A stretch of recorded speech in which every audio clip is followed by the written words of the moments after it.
अगर बात संगत की है तो संगत में इतनी पावर होती है कि वो माता पिता के कई सालों की मेहनत को भी दबा सकती है। इसलिए हमेशा अपने बच्चों की संगति पर विशेष ध्यान दें।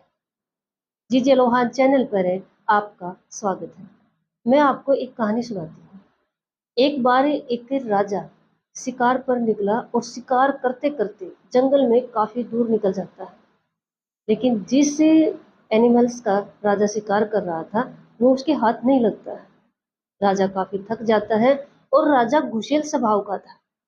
अपने मंत्री और सैनिकों पर गुस्सा निकालता है जो उस समय पर राजा के साथ थे, और गुस्से में कहता है कि आप सभी मेरे पास से चले जाएं। जो घोड़े पे राजा गया हुआ था उसको भी कहता है इसको भी साथ लेकर जाए, क्योंकि अभी मैं एकांत चाहता हूँ, मैं अकेला रहना चाहता हूँ। ये सब कुछ राजा गुस्से में बोल रहा था। एक सहायक मंत्री जो राजा का शुभचिंतक था राजा को समझाता है, महाराज जंगल में आपको अकेला नहीं छोड़ सकते।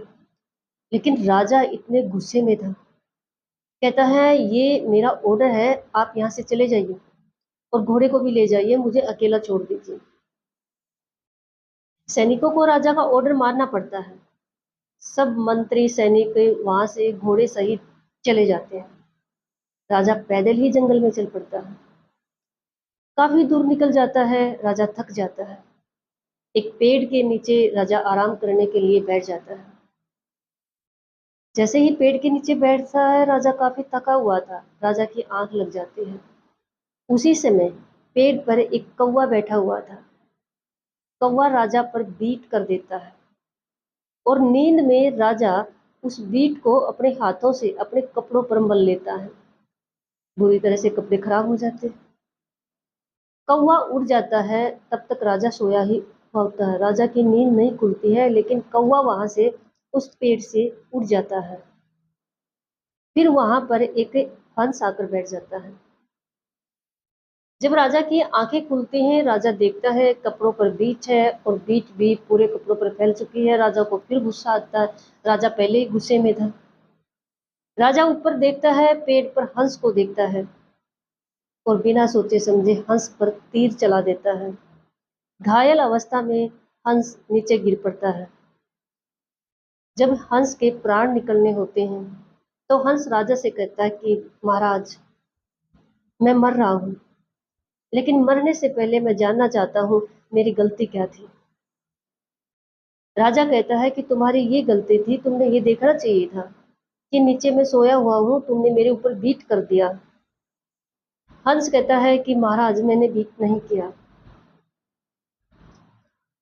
और जब हंस राजा के कपड़े देखता है तो एनिमल्स तो देखो अपने परिवार को जानते हैं, पहचानते हैं। हंस कहता है कि महाराज ये कौवे की बीच है। मेरे आने से पहले यहाँ पर कौवा था जिसने आपके ऊपर बीच किया था। राजा को पश्चाताप होता है, लेकिन हंस इतनी घायल अवस्था में था, अपने प्राण त्याग देता है। ये एक कहानी है, लेकिन अगर रियल लाइफ में देखा जाए तो कई बार हमारे साथ भी ऐसा ही होता है। यह कहानी हमें दो तरह की शिक्षा दे रही है।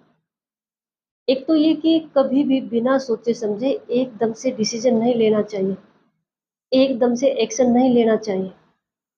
कई बार हमारी रियल लाइफ में भी गलतफहमी हो जाती है।